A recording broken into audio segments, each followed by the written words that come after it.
Hey everyone, this is just a short lap that I did. I think this is one of my best performing laps so far in simulation in Assetto Corsa for Clark International Speedway. I just realized that I haven't tried Clark ever since, and so I had the Assetto Corsa, I had the steering wheel, and had the setup and everything, so I finally decided to download the map and also download an EG race car and modify it to be as close to the EG as possible.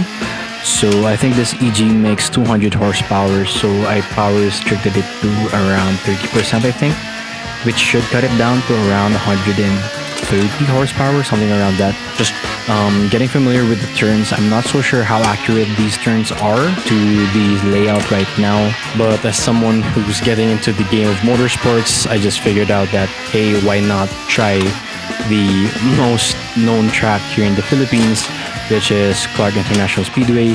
So even though I don't have the opportunity yet to be able to track there, at least when I do have that opportunity, I have some back knowledge on how or where or when how the turns go. So it's just a thing that I just like to do on my spare time and put down some theoretical times in the tracks here in the Philippines. I also did install Tarlac Circuit Hill. Of course, it's the first track that we ever tracked in.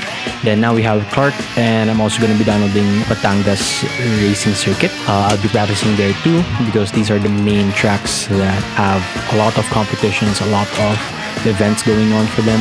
Just to have some virtual time, I think, is a big benefit rather than going to an event and having your first time be the practice time. Any stock knowledge is totally beneficial before any event or any competition that you guys plan to join.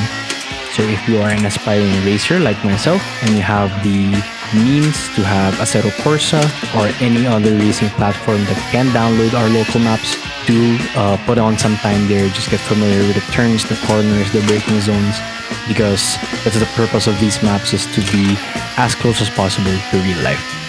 Here's 2 more laps just on the simulator, trying to get familiar with the track and see how it goes from there. Thank you guys for watching, and I hope you guys have a great day.